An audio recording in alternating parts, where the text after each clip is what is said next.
good? Welcome back to my YouTube channel. This is your baby Antoinette. Thank you so much for stopping by.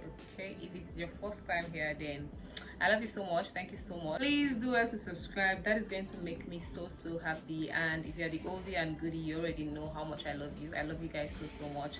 I've got the best community. I keep saying this and it's no joke. You guys are just awesome. Thank you so much. Today's video, we're going to be talking about what I have named the 2 E's. So it is expenses and experiences. This is not a video that's on a normal day I would want to film, because anything that concerns money, I run away from it, you guys. I go far away. Like, I flee from money talks. Because it might not be everybody's cup of tea. Some other people might just be like, I don't want to hear it, you don't need to say it, and all of those things. And honestly, that is how I feel sometimes as well when people talk about money. So when I did my meet and greet, someone specifically told me I was expecting to see your UK travel experience and UK travel cost and all of those things. This is something that other YouTubers in Nigeria are doing to just give people like an idea of what to expect, how to go about their visa application and all of those things, like to help people understand the process, and also sharing your experiences so that people can know as well. And I was like, okay, let's just say I'll think about it. And I think that was Lillian. I want to believe that was Lillian. Lillian, please, if you're watching this video, let me know in the comments below, okay? Just remind me. But I believe it was Lillian, one of my subscribers at my meet and greet. She was like, we didn't see your UK travel experiences, we didn't see how you did your visa application, all of those content. So I said, okay, since you guys want to know, and I think it makes sense for me to share so that someone might learn a thing or two, I'm going to definitely film a video. So that is why this video is so solid. Like, if I don't come all if I've been thinking, okay? So yeah, if you don't know, if you've not watched our videos, please scroll down and enjoy all of the fun content that I created when we went to the UK for a short vacation. Okay, it was about 2 weeks or a little over 2 weeks. Yeah, about that. So it was really short, but it was worth it. So if you've not seen the videos, do well to watch all of those videos. Okay, so I have my book here and I have divided everything into 2 parts. So we're going to be talking about money very briefly, and then we go into the exciting parts, the experiences, because that is what I want to talk about. Like, I feel like that is why I'm excited about this whole video.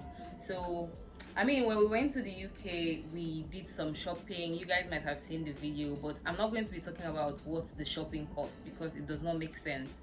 You might choose to go to the UK and not spend any money on shopping. You might choose to go to the UK and spend thousands of pounds. You might choose to go to the UK and not spend anything on shopping. So we're all different. That is why I've just limited this whole cost thing to just visas, expenses, and flight expenses. The first thing that you spend money on is your visa.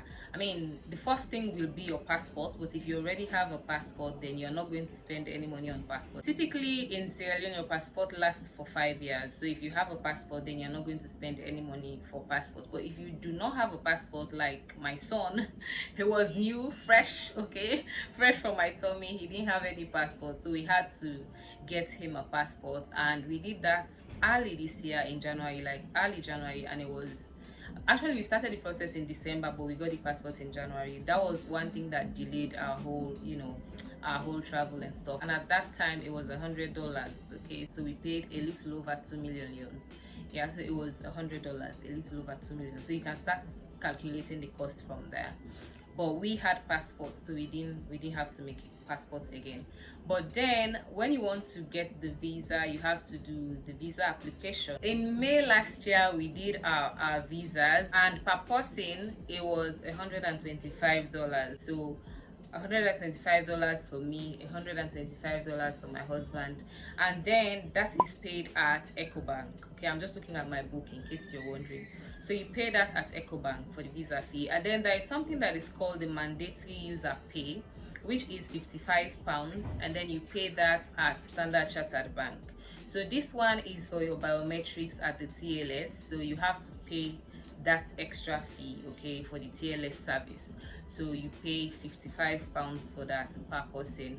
So that is all you pay for your fingerprint, your photo, your whatever it is, you know, to submit your documents and all of those things.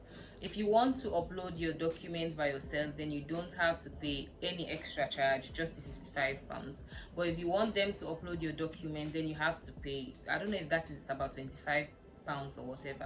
But yeah, what we spent was £55 each for TLS and $125 each for visa fee. So for the TLS, you pay at Standard Bank, and then for the visa, you pay at EcoBank. I hope that is clear. So I'll just line up the figures here. And then moving on from that, we did our visa last year in May, my husband and I, and then we got it in August.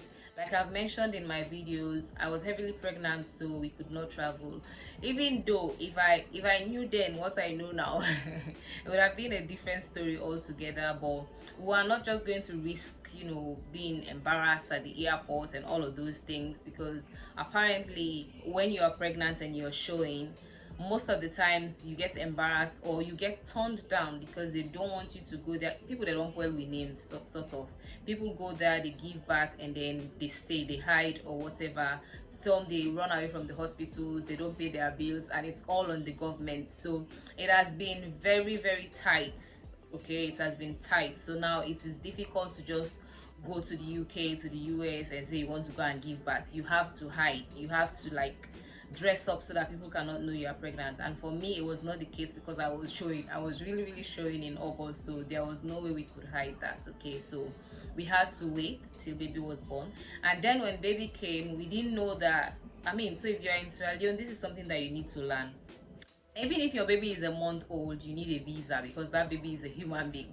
You need a visa to travel out of this country with your baby. Okay, I mean, if the country is visa free, then it's fine, but as long as it's not visa free, then you need to get a visa. And UK, you need to get a visa to enter. So when baby came, we didn't know. That was when we knew we needed a visa. And then immediately, I mean, I think we got to know about it in December, so you can see how rushed the whole process was. That was when we started applying for his visa and all of those things, but it came really quick. I don't know if it was because we have it already, so they were like, okay, the mama didn't get, so just, you know. But yeah, in January we applied for baby's visa, and then glory to God, it came, because my own travel was dependent on that. I mean, for my husband, he could travel without baby, but then baby was exclusively breastfeeding and he was really young, so there was no way I could travel without baby. So my journey was just dependent on him. So in January we applied for his visa, we got it. And yeah, so for the visa fee and the mandatory user pay, for my husband and I in May 2022, it was about 4 million. We spent a total of 4 million for both of us. Okay, and then baby came in January. Because of the mad exchange rate, for baby only, visa for baby only, the visa and the TLS cost, it was almost 4 million just for baby. And this is because of the exchange rate. So you can see 6 months down the line, it was 4 million for 2 people, and then in January it was just about 4 million for a single person. So everything for our visas, the 3 of us, was roughly about 8 million old leones. That is 8,000 new leones, Salone money. Okay, I don't want to do in dollars because every day the dollar they change. So yeah, so it's roughly about 8 million leones old Salone notes. And then talk about ticket price. Yeah, so this, I'm going to share a tip which I need you to say thank you in the comment section for this particular tip, because it is very important, and I've said thank you to the person that showed me this way. Okay, thank you so much, Mr. Davis. Thank you again. So this particular one can work for you if you are certain of your travel date. So if you know for a fact that the 15th next month I'm going to travel, then you use a third party system to buy your ticket. But if you're not sure about your dates, if you're not sure about your dates, please do not use a third party system. I'm begging you.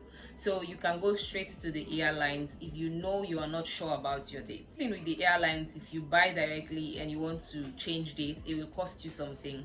But with the third party app, it will cost you more, and then it is so stressful, like the name implies, a third party. So see how difficult it is to come back to them and be like, I don't want to travel on the 15th anymore, I want to go on the 16th, it's going to be a problem. So if you're certain, then I would say do with third party, because it is way cheaper. Now in January we were about to buy tickets, and mind you, we didn't buy tickets earlier because I was not sure about my own journey because of the baby's visa. So when baby's visa came, that was when we were like, okay, let's just get tickets ASAP and all of those things. So when you buy closer to your travel date, it is expensive.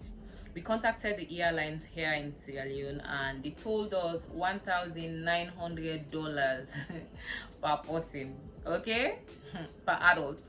$1,900 per adult. So it was going to cost my husband $1,900. It was going to cost me $1,900, and for the baby it was 300 and something dollars. And my husband, being the old banker, he was like, that is not, I don't know if it's cost efficient, cost, I will just leave it on the screen. It was like, there's no value for money, like we're not going for business, we are not going to, you know, make money out of the visit, so it should not cost us that much, which I definitely agree, because I mean, we're not rich. So for like example, now we are almost, it was just ridiculous. So it was like, nah, if this is the only way, then we can just let the visa waste. We're not going to do this airline shit. This shit is not for babies, okay? That was where we decided, okay, let's just check Skyscanner, because Mr. Davis had mentioned Skyscanner before now. Okay, so we went on Skyscanner, and then we were looking for travel tickets and stuff. For my husband, his ticket was $1,002. Imagine the difference from that's about $900. $1,002 compared to $1,900. You say what? so he bought his ticket for $1,002 on Skyscanner, which was going to cost him 1,900 and something dollars here in SL. And then for my ticket, it was $1,050 for myself and baby. So what you do on Skyscanner is you can choose multiple passengers. So if you're a parent and your baby, you can just say one adult, one baby, and select if the baby is below, I think, 2 years or so. So if the baby is below 2 years, then it is really cheap. They can just add a little something to your own ticket price. So for the baby it was $72, and mine was $982. So when you put all of that together, you have $1,054. So that was ticket price for myself and my boy. Okay, so that was how we cut down cost drastically on ticket price, just like that, just by using Skyscanner. So if you know your date is certain, I'd say do Skyscanner, do a third-party app. But if your date is not certain, please don't go there. Moving on, let's go to the exciting part of this video. I think I've mentioned cost-wise, like I said, we're not going to go into shopping and all that, but I'll leave the total of all the ticket and visa fees here so that you guys can know exactly what we spend. Now let's go into my UK experiences. The thing that will shock me the thing that will shock me, when I remember when I go Ghana, where I mentioned the shocks. Now these shocks are just, they'll shock you too. If you've not been to the UK, they are going to shock you. The very first thing for me is the weather. You know, when you're in SL and you've not been to any cold country, you'd be like, I can handle cold. I mean, I don't experience coldness alone. This is in place can cold. So I was like, okay, I think I know. And we live in a cold, area in comparison to other places in Freetown. We live in a very cold place. So I was like, I think I can handle it. I mean, it's not that bad. It's not that bad. Until we went to the UK and we stepped foot at, what's the name of the airport? Gatwick. We stepped foot in Gatwick, and that was when we knew we've been fucked up. It was freaking cold, you guys, freezing. And in fact, according to people in the UK, that was better. Like, that period was really better. It was coming down, and for us it was like, no way, this cannot be possible. How are you guys thriving in this kind of weather? How are you guys waking up in the morning, going to work in this kind of weather? It was freezing. It was freezing. We were at Gatwick. I was inside the airport. We were waiting for my friend and her husband, and my husband decided to just go out for a bit and just see stuff. Dude came in running like, it is cold. I'm like, ah, babe, you're exaggerating. Until I went out. Even if you wear a sneaker, you feel like under your foot. Like, how are you guys functioning? It was so cold. And to explain to my salon people, the best way I'll, just illustrate, if you've been, preparing food in bulk, and then you have lots of fish and chicken, frozen fish and chicken, and you have to clean that, you can take like 30 minutes or an hour doing that. Yeah, your hands will be numbed. That is how you feel. That is how cold it is. Or maybe I would say you open the freezer and then you stand in front of the freezer. You know the cold. You know how you feel the cold. That is how the cold feels like. That is what the cold feels like. You standing in the freezer for hours, playing with cold fish, iced chicken for hours. How you feel. Even with gloves, that is how you feel. Even with clothes on, that is how you feel, as long as you're outside. Okay, if you're inside, of course there are heaters and it's not that bad, but when you're outside, no matter what you wear, you're going to still feel cold. Your face, oh my god, it's going to feel like you are in a freezer. It is cold.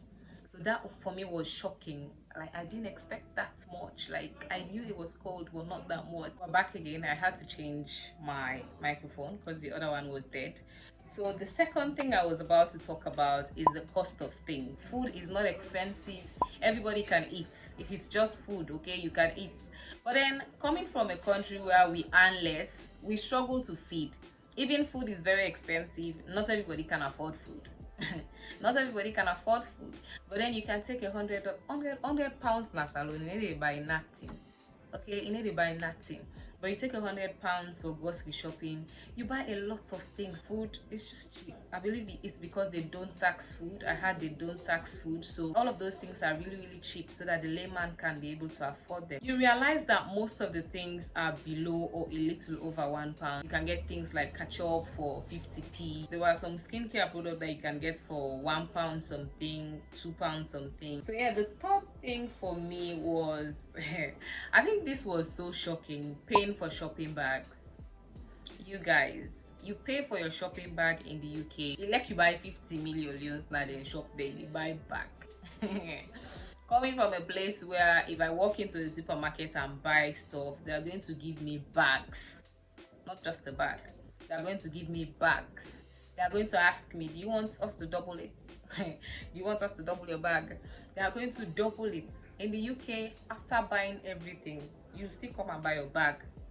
So you see people coming to the supermarket, people coming to the stores with their bags. When we went to the first shop, I think it was Primark, we bought lots of things, and at the end of the day, the guy at the queue was just packing, calculating and stuff. I was like, would you be needing a bag? I'm like, yeah, sure. He's like, well, I made. And then I said, yes, definitely I'll need a bag. And he was like, that would be 20p. I'm like, that was shocking. That was shocking. Even though they have their own explanation, oh, they're trying to minimize just for climate and all those things, so people can control how much they buy plastic bags and all of those things. If you know you have to buy it, then you're going to take care of the one that you have, so you don't necessarily need to buy bag every day you're at the shop. So if you have one, you're going to use it for a long time because you know it is expensive, or it is, it involves cost. And something similar to that is the fact that you pay, or you put a coin in your trolley. So you know how you are at the airport here in Sierra Leone and you just pick a trolley, you use it, and then you take it back, or you can just leave it anywhere. In the UK, it's not like that. Before you take a trolley, you have to pay. I believe that is why they ask for the coin, so that you return it back to retrieve your coin. So you put a coin in the trolley to take it, and then when you're done, you fix it back, you take your coin. Other than that, you're not going to get your coin. So if you leave the trolley anywhere around, you lose your £1. That is just it. You lose your £1. Another thing for me was the water. You guys, one way to get to Naya until we left here. Salon water are the best water. The UK water was just not it for me. I think after some time you'll get used to it, but that water does not taste fine. Like, it does not taste right at all. It tastes like ORS, like it just tastes like salt there inside the water. I mean, I know for a fact that it has been recycled, it's clean, it is pure, safer than most of the waters that we drink here, but it is just not yet for drink. That's for drink. People in our age you drink. We go don't eat you sweet eat, then you take water for drink. No matter how cold it is, you are going to feel that taste. That it will take time for me. It will just take time for me to get used to that water. It does not taste right.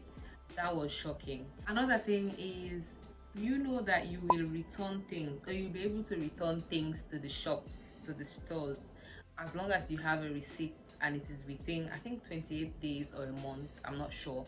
But just know that if you buy something and then you take it home, you know, you are with it a day, a week or so or more, and then you are like, I'm not sure this is really what I want, you have the right to return it to the store, as long as you have a receipt.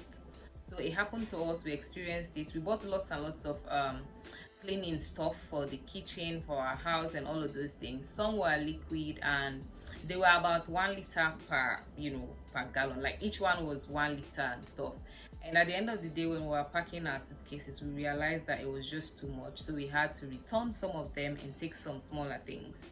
So we did it. We took our receipts, and you don't even have to explain. You just take them back to the store and you're like, can I take something else, or can I have my money back? You show the receipt and there you go, they give it back to you, they give you your money. It was just smooth. And then I'm thinking, you go buy something at salon, you can't do that step, they turn back, say they go return. I'll warn you. You cannot do it here. Like, even if it's just a minute's walk away from the seller, you cannot take it back. They are not going to take it. But that happens in the UK. Just imagine, 28 days. Okay, you can return things within 28 days, as long as you have a receipt and they are in good condition, they have not been used, they have not been torn, they have not been opened. You have the right to return them. Exciting. It was exciting. It was just so shocking for me, to be honest, because yeah, even the big supermarkets here, you cannot do that. As you move with that thing, it's over. The money is theirs, the thing is yours. If you don't want it, it's your problem, not theirs. So that was quite interesting for me. And another thing for me is the roads, the UK roads. Now, if you've been driving in Sierra Leone for a while, then you know we always say, oh, the road is small, now I make the traffic day, the roads are too small, that is why we have traffic. I'm not saying you don't experience traffic in the UK. You do, in some places you do, but the traffic that we experienced in London was not even as compared to the traffic at Kissy Road. Imagine London with millions and millions of people. I didn't experience traffic as, you know, tense as the one at Kissy Road. So, you know, I've come to realize that our problem is not with the roads, it's just our mindset, our mentality. In the UK, two people will be coming and then one will just slow down to allow the other person to move. Just as softly, as simply as possible. That cannot happen here. Here, people can spend the extra 5-10 minutes arguing. It's my turn, I should go first. It's my turn. By the time you know it, we're all stuck there in the next 5-10 minutes. So the roads were small. That is something that was shocking for me, because I thought, oh, this is a first world country, like they'll have like massive roads. Don't get me wrong, they have them, but they still have roads that are so small, like small, really small, and really similar to the likes of Shaka Stevens Street, Pademba Road, how is it called now, like Boston Street, Pademba Road, all of those small streets in town. And when you get to those places, you look at the streets, you look at the roads, you're like, you know, it has like this like you resonate, you feel like you're just seeing a modernized version of Salon. To some point I was like, these look exactly like Salon, like Shaka Stevens Street and stuff. So they are really small, but because people are cultured, they just do it so smoothly. The traffic is less because they wait for each other, they allow people to cross, they don't argue. It's just so smooth. So that was shocking for me, finding out that they have smaller roads. And something that is linked to roads as well, They also have potholes. I was not expecting that. And that brings me to the fact that they have traffic lights. You guys, I didn't see one single police officer waving hands in the streets of UK. It is not possible. You cannot find them. They are busy doing something else. They are busy doing something else. So you cannot find a police officer there. The traffic lights are just everything that they need to do things right. People honor them. People respect the traffic lights. In my country, even the motor man they don't respect her, and the traffic light they go respect. You know, they say I've only just seen traffic lights here once in Sierra Leone. I think that is around Congo Coast or somewhere. I don't know, but yeah. And that brings me to the buses. You guys, the buses are stress-free. You know how people are so proud in Sierra Leone for having cars and all of those things. I mean, it's nice to have a car if you're in the UK. I mean, I'd love to have my personal car, but it is not a do or die thing. It is not a major accomplishment, you know, because the buses can just do it all. The buses are just so stress-free and efficient. You can stand here and wait for a bus. If you read on the board that the bus will be here in the next 5 minutes, best believe it, okay? Even if it stays a little longer than 5 minutes, it's just going to be around 5 minutes, 10 minutes, okay?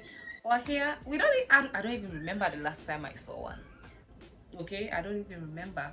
You have the buses working smoothly, so stress-free. And then the shocking part was you not get apprentice inside the bus. It's just you and the driver. And if it's just one passenger that is standing at the bus stop, that is the one passenger that they are going to pick and just move. There's no apprentice in there. Lots of people just use their cards, so as soon as you enter, you just swipe your card and go to your seats. They don't have apprentices, they don't have conductors. It's just you and the driver. So when you're closer to the next bus stop where you want to come down, you just press the button and that will notify the driver that you want to come down, somebody wants to come down, and then he'll just drop you at the next bus stop. Smooth, stress-free, efficient, effective. Just gives you that kind of comfort and, you know, peace. You don't really need to have your car to feel like you belong. The bus system, it works perfectly.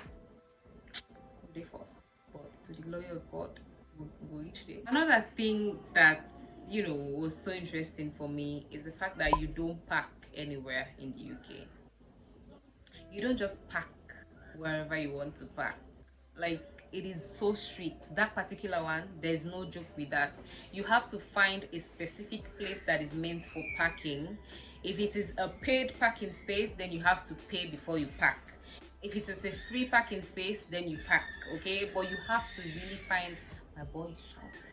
You have to find a really, you know, specific parking space. You don't just park anywhere. You know how you see people parking Shaka Stevens thinks anybody can just park anywhere, and you're like, even if you honk, they will not move. If they decide to move eventually, they'll just do it sluggishly. You dare not do that in the UK. Like, parking spaces are meant to be parking spaces. If there is no parking space around where you want to go, then you can just go in circles. You're not going to stand just anywhere.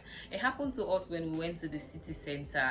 My friend had to go pick up some things from the stores, and you guys can't believe it, we were just going in circles. The husband was just driving in circles because there was no parking space around that area. We were just going in circles just to buy time to meet up with her time as well, so that by the time she is done, we can just pick her up and leave. Tell me if that did happen at salon. The person could just park inside, like saying a load ho. You know, they happen in UK, like they are so strict when it comes to parking. Then another thing is, I didn't hear any honking in the UK. I didn't hear anything like beep beep, pom pom, beep, pom pom, beep. A country with how many millions of people? Then we are just 7 million all day. Just go and tell you it. Yes, by the time you can see yes go the ring. You don't get that in the UK. Everybody knows the traffic rules and they go by it. Here, a driver can, you know, be driving for 10 years. You still have to honk for them to do the right things because people don't just follow the traffic rules. So yeah, that's another thing. And then something that was interesting is the fact that generally people are nice. Okay, you just have lots and lots of pleasantries from morning to evening. People are just nice. People are like, oh, is that a boy? Oh, is a girl? like, can I see? Can I see, baby? Oh, he's cold. Is he cold? In fact, the other person in one particular store was like, is he a doll? So you know the thing that the hooded thing that I think you might have seen that in the videos. I'll leave a picture somewhere, but it's really thick that we normally just put baby in before we leave the house. So it has like ears and stuff, so it really looks like it really looks like a deer or something. So when we went to this store, this man was just moving by. It was like, oh, is that a doll? Is he a doll? You go in business, people they just, everybody is just so super nice. I don't want to know if they are faking it. That is not the point. The fact that they do it and they didn't have to do it is just it for me, okay? People can choose to not say anything to you. People can choose to be mean. So the fact that people are so nice, and it comes down again to the queues as well. Everything, you know, they queue for almost everything, but they are so respectful to, you know, people with babies and all of those things. They will say, you know, you have a baby, you can come forward. You have a child, you can come forward. You know, all of those niceness. Basically, they're very cultured. That is one thing that if there is anything you should know, is they're so cultured. For the most part, those are like the major things that I experienced in the UK, and I believe they are, you know, similar to what my husband experienced as well. That's just that. Thank you so much for watching this video. I know you've taken a thing or two from this video. When it comes to the cost, it can change at any point in time. Our exchange rate is crazy, so what was 8 million for us might be 10 or 12 million for you if you want to do a visa application now, if you're doing for a family of 3. But yeah, that is just that. I hope it gives you like an idea of what to expect and what you're going to spend in, you know, in your whole visa process, ticket price, and all of those things. Thank you so much for watching this video, you guys. I appreciate you. I'll see you in my next one.